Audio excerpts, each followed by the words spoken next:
Hello बच्चों, कैसे हो? बढ़िया। आप बढ़िया तो मैं भी बढ़िया। तो देखो बच्चों, आज हमें क्या पढ़ाई करनी है। आज है हमारे पास बीएससी फर्स्ट सेमेस्टर का वीडियो नंबर 101, या फिर हम कह सकते हैं कि ये छठे चैप्टर का 8वां वीडियो है। और इससे पहले 100 वीडियो आपको प्ले लिस्ट में भी मिल जाएंगे, नीचे डिस्क्रिप्शन में भी मिल जाएंगे, और कुछ समय बाद आई बटन में भी लिंक आ जाएगा, जहां आप बीएससी फर्स्ट सेमेस्टर के केमिस्ट्री के सभी वीडियोस को देख सकते हो, समझ सकते हो, और अपने सुंदर से नोट्स बना सकते हो, जो एग्ज़ाम में आपकी बहुत ज़्यादा हेल्प करेंगे। इसी के साथ साथ आपको नीचे डिस्क्रिप्शन में पीडीएफ नोट्स का लिंक भी मिल जाएगा, और आप पीडीएफ नोट्स के लिए टेलीग्राम पर भी सर्च कर सकते हो, KMD सहारनपुर। तो देखते हैं आज का हमारा टारगेट क्या है। आज बेटे हमें डिस्कस करना है प्रतिबिंब रूपी, या प्रतिबिंब रूपी को एनेंशियोमर्स भी कहते हैं, या प्रतिबिंब रूपी को एनेंशियोमॉर्फ भी कहते हैं, और इसे एंटीमर्स भी कहते हैं। तो एग्जाम में शॉर्ट नोट यानी टिप्पणी लिखने के लिए आती है कि आप प्रतिबिंब रूपी पर टिप्पणी लिखो, या एनेंशियोमर्स या एनेंशियोमॉर्फ या एंटीमर्स पर आप शॉर्ट नोट लिखो। तो हम शॉर्ट नोट को कैसे लिखेंगे उसके बारे में आज हमें डिस्कस करना है। ठीक है, तो जल्दी से वीडियो को पॉज करो और हेडिंग लिखो अपनी नोटबुक पर। डिस्कस करते हैं, जल्दी से बेटे हेडिंग लिखो, पॉज करके वीडियो को।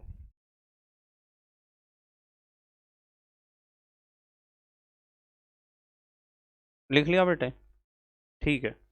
देखो, हमारा हेडिंग है प्रतिबिंब रूपी या एनेंशियोमर्स या एनेंशियोमॉर्फ्स या एंटीमर्स।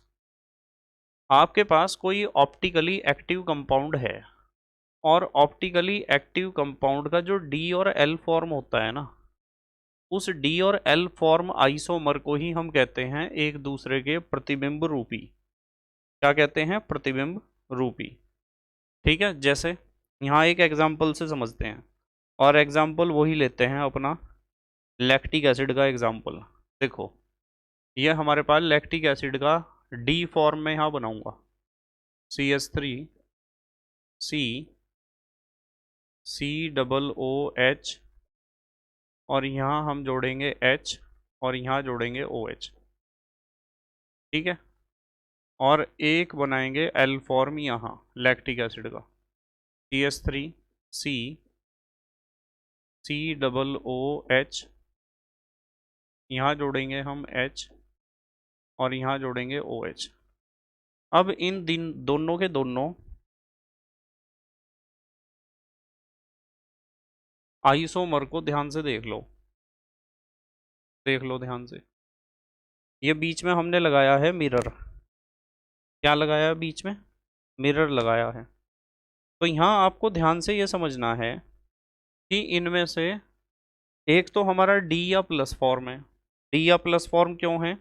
इसलिए है क्योंकि ये प्लेन ऑफ पोलराइज्ड लाइट को, या समतल ध्रुवित प्रकाश के कंपनों को क्लॉकवाइज डायरेक्शन में रोटेट करता है, इसलिए हम इसे कहते हैं डी या प्लस फॉर्म लैक्टिक एसिड। और ये एंटी क्लॉकवाइज डायरेक्शन में रोटेट करता है, तो इसे हम कह देते हैं एल फॉर्म लैक्टिक एसिड या minus form lactic acid.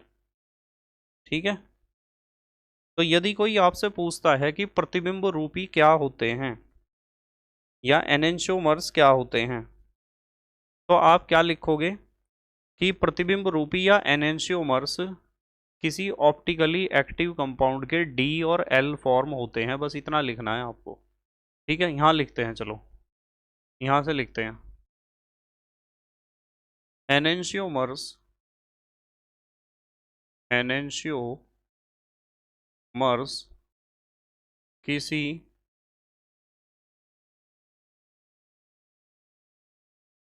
Optically, किसी ऑप्टिकली एक्टिव कंपाउंड के, ऑप्टिकली एक्टिव कंपाउंड के कौन से फॉर्म होते हैं? डी एंड एल फॉर्म होते हैं। यानी किसी ऑप्टिकली एक्टिव कंपाउंड का जो डी फॉर्म आइसोमर होगा और जो एल फॉर्म आइसोमर होगा, वे दोनों आइसोमर एक दूसरे के प्रतिबिंब रूपी होंगे या एनेंशियोमर्स होंगे। ये एक दूसरे के क्या होते हैं? मिरर इमेज होते हैं। देखो, देख लो ध्यान से, कई बार मैंने पहले भी समझा दिया। एक दूसरे के क्या होते हैं? Mirror image. इस बात को भी लिख लो। ये दोनों यानी डी और एल फॉर्म, ये दोनों एक दूसरे के ये दोनों एक दूसरे के क्या होते हैं? बताओ क्या होते हैं? Mirror image. ये दोनों एक दूसरे के मिरर इमेज होते हैं। डी फॉर्म और एल फॉर्म एक दूसरे के क्या होते हैं? Mirror image. यदि आप अपने सिलेबस को प्लेलिस्ट के अनुसार पढ़ोगे ना, तो आपको हर एक बात बहुत अच्छे तरीके से समझ में आएगी, यदि प्लेलिस्ट के अकॉर्डिंग आप पढ़ोगे। ठीक है। अब यदि हम डी फॉर्म या प्लस फॉर्म की बात करें, डी फॉर्म या प्लस फॉर्म की बात करते हैं। यहाँ लिखते हैं हेडिंग, डी या प्लस फॉर्म। डी या प्लस फॉर्म आइसोमर जो होता है, उसकी खासियत पता क्या है? डी का मतलब होता है डेक्स्ट्रो रोटेटरी। डी का मतलब होता है डेक्स्ट्रो रोटेटरी। मतलब ये नाम आपको पता होना चाहिए। हिंदी में यदि आप लिखना चाहते हो डी फॉर्म को, तो आप लिख सकते हो दक्षिण ध्रुवण घूर्णक। ठीक है। तो डी या प्लस फॉर्म का मतलब है डेक्स्ट्रो रोटेटरी या दक्षिण ध्रुवण घूर्णक। और इसे डी फॉर्म या डेक्स्ट्रो रोटेटरी या फिर प्लस फॉर्म या दक्षिण ध्रुवण घूर्णक इसलिए कहते हैं क्योंकि ये प्लेन ऑफ पोलराइज्ड लाइट को क्लॉकवाइज डायरेक्शन में रोटेट कर देता है, अर्थात दक्षिणावर्त दिशा में घुमा देता है। तो इसकी खासियत ये होती है कि ये प्लेन इसकी खासियत ये होती है कि ये plane of polarised light plane of polarised light को प्लेन ऑफ पोलराइज्ड लाइट को कौन से डायरेक्शन में रोटेट कर देता है? क्लॉकवाइज। ये चीज़ ध्यान रखनी है आपको, दक्षिणावर्त दिशा में क्लॉकवाइज डायरेक्शन में रोटेट करता है, रोटेट करता है। तो आपका जो डी फॉर्म या प्लस फॉर्म आइसोमर होता है, जिसे आप कहते हो डेक्स्ट्रो रोटेटरी या दक्षिण ध्रुवण घूर्णक, वो प्लेन ऑफ पोलराइज्ड लाइट को कौन सी दिशा में घुमा देता है? दक्षिणावर्त दिशा में या क्लॉकवाइज डायरेक्शन में, जिस दिशा में घड़ी की सुइयां चलती हैं। अब डी फॉर्म का भाई है प्लस फॉर्म, तो सॉरी प्लस फॉर्म नहीं, एल फॉर्म। एल या माइनस फॉर्म। एल या माइनस फॉर्म के बारे में समझो। एल का मतलब होता है लेवियो। इसे आप लिख सकते हो LAEVO, लेवियो रोटेटरी। लेवियो रोटेटरी। ठीक है। हिंदी में इसे कहते हैं वाम ध्रुवण घूर्णक, यानी प्लेन ऑफ पोलराइज्ड लाइट को जो वामावर्त दिशा में घुमा दे, यानी एंटी क्लॉकवाइज डायरेक्शन में रोटेट कर दे। तो यहाँ लिखेंगे इसका काम क्या है? इसका काम है polarised plane of polarised light को कौन से डायरेक्शन में रोटेट करता है? Anti clockwise. Anti clockwise anti clockwise direction में प्लेन ऑफ पोलराइज्ड लाइट को एंटी क्लॉकवाइज डायरेक्शन में रोटेट करता है, इसलिए हम कहते हैं इसे एल फॉर्म या लेवियो फॉर्म या माइनस फॉर्म या दक्षिण ध्रुवण घूर्णक। ठीक है। अब मैं आपको एक बात बताता हूँ, आपके पास चाहे डी फॉर्म हो चाहे एल फॉर्म आइसोमर हो, ये दोनों ऑप्टिकली एक्टिव इसलिए होते हैं, अर्थात ऑप्टिकल आइसोमेरिज्म इसलिए दिखाते हैं क्योंकि इनमें चिराल कार्बन एटम होता है। देखो, ये बात पहले भी बताई थी ना मैंने, क्या होता है इनमें? चिराल कार्बन एटम। ठीक है, यहाँ लिख लो इस बात को, यहाँ लिख लो, ये दोनों फॉर्म्स, डी फॉर्म और एल फॉर्म की बात कर रहे हैं हम, ये दोनों फॉर्म्स, ये दोनों forms optically optically active, optically active इसलिए होते हैं, ऑप्टिकली एक्टिव इसलिए होते हैं बिकॉज इनके पास कैसा कार्बन एटम होता है? चिराल। इनके पास चिराल कार्बन एटम होता है, चिराल कार्बन एटम होता है। तो चिराल कार्बन एटम इनके पास है इसलिए ये क्या होते हैं? Optically active. ये बात भी आपको लिख कर आनी है, ठीक है।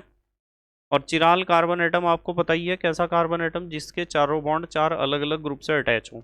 यहाँ लिख लो आप इस बात को भी, यहाँ लिख लो, दैट इज एक ऐसा कार्बन एटम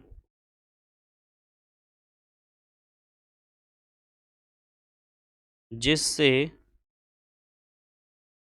जिससे चार डिफरेंट जिससे चार डिफरेंट ग्रुप अटैच हों, डिफरेंट ग्रुप्स अटैच हों। ठीक है, कैसे? देखो मैं बताता हूँ। वैसे तो पहले भी कई बार हमने इस बात को कर लिया। जैसे कार्बन एटम है, इस कार्बन एटम पर यहाँ ए अटैच है, यहाँ बी अटैच है, यहाँ सी है और यहाँ डी है। यदि चार अलग अलग ग्रुप अटैच हैं तो आप कह सकते हो कि ये क्या है? चिराल कार्बन एटम है।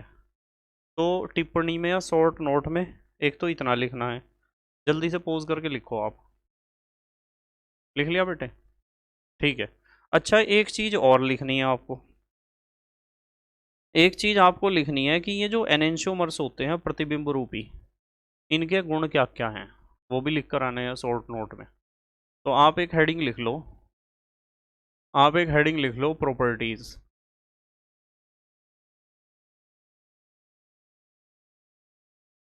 प्रॉपर्टीज भी कह सकते हो या आप कह सकते हो करेक्टरिस्टिक्स। ठीक है, तो इनमें क्या क्या प्रॉपर्टी है उसके बारे में बात करेंगे, बहुत आसान है समझना। जो एनेंशियोमर्स होते हैं, इनके अंदर सबसे पहली खासियत यह है कि ये सारे स्टेबल होते हैं, स्टेबल कंपाउंड होते हैं। डी फॉर्म भी स्टेबल है, एल फॉर्म भी स्टेबल है। ठीक है, तो पहली बात तो यहाँ लिखते हैं, एनेंशियोमर्स, एनेंशियोमर्स को आप प्रतिबिंब रूपी भी लिख सकते हो। Enantiomers stable stable compounds, stable compounds होते हैं। तो पहली तो विशेषता या पहला गुण तो यह है कि जो प्रतिबिंब रूपी या एनेंशियोमर्स हैं, ये सारे क्या हैं? स्टेबल कंपाउंड हैं। ठीक है, डी फॉर्म और एल फॉर्म। अच्छा, जो एनेंशियोमर्स होते हैं ना प्रतिबिंब रूपी, जैसे डी फॉर्म और एल फॉर्म, इनका 3D स्पेस में कॉन्फ़िगरेशन अलग अलग होता है। ये बात मैंने पहले भी आपको समझाई है कि त्रिविम विन्यास इनका अलग अलग तरह का होता है, डी फॉर्म और एल फॉर्म का। ठीक है, इनका इनका का मतलब डी फॉर्म और एल फॉर्म का, इनका 3D, या 3D का मतलब है त्रिविम, 3D स्पेस, स्पेस का मतलब है आकाश। ठीक है, इनका 3D स्पेस में कन्फिगुरेशन, कन्फिगुरेशन का मतलब है विन्यास, इनका 3D स्पेस में कन्फिग्रेशन डिफरेंट होता है, यानी अलग अलग होता है। डी फॉर्म का स्पेस में कॉन्फ़िगरेशन कुछ और होगा और एल फॉर्म का कॉन्फ़िगरेशन कुछ और होगा, दोनों का डिफरेंट डिफरेंट कॉन्फ़िगरेशन होगा। ठीक है। अच्छा, एक चीज़ और ध्यान रखो, एक चीज़ ध्यान रखनी है कि इनका इनके लिखते हैं, इनके जो मेल्टिंग पॉइंट होते हैं ना, मेल्टिंग पॉइंट तो समझते हो, गलनांक, जो डी फॉर्म और एल फॉर्म है दोनों का गलनांक, दोनों का मेल्टिंग पॉइंट सेम होगा।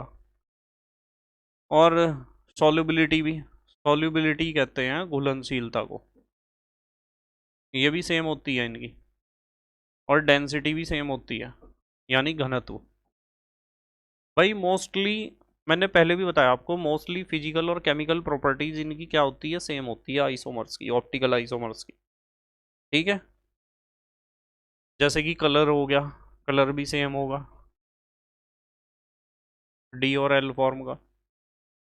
और क्रियाशीलता, जिसे आप रिएक्टिविटी कहते हो, रिएक्टिविटी, ज़्यादातर physical and chemical properties same होती हैं। जो मिरर इमेज होते हैं एक दूसरे के, एनेंशियोमर्स होते हैं, प्रतिबिंब रूपी होते हैं, या डी और एल आइसोमर होते हैं, तो इनके melting point, solubility, density, colour, reactivity same होते हैं। ये तो चीज़ हमने वहाँ पढ़ी ली थी जब हम ऑप्टिकल आइसोमेरिज्म की डेफिनेशन पढ़ रहे थे ना, वहाँ ये बात मैंने बता दी थी आपको। हालांकि एक बच्चे ने क्वेश्चन भी अराइज करा था, उसका आंसर मैंने दे दिया था, कमेंट आया था। मैंने आपको बताया था कि जो ऑप्टिकल आइसोमर होते हैं ना, वे ऐसे कंपाउंड होते हैं जिनका मॉलिक्यूलर मॉलिक्यूलर फार्मूला सेम हो, अणुसूत्र एक जैसा हो। ठीक है।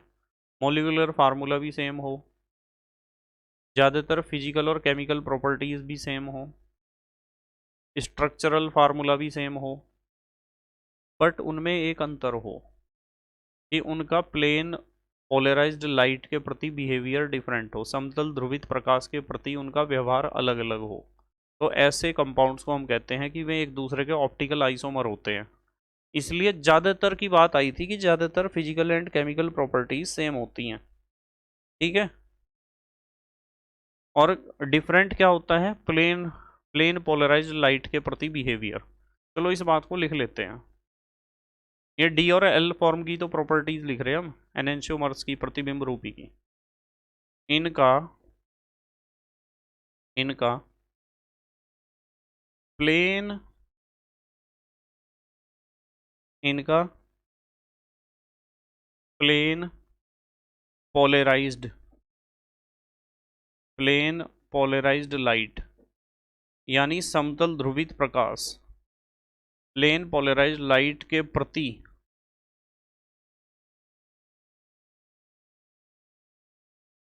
बिहेवियर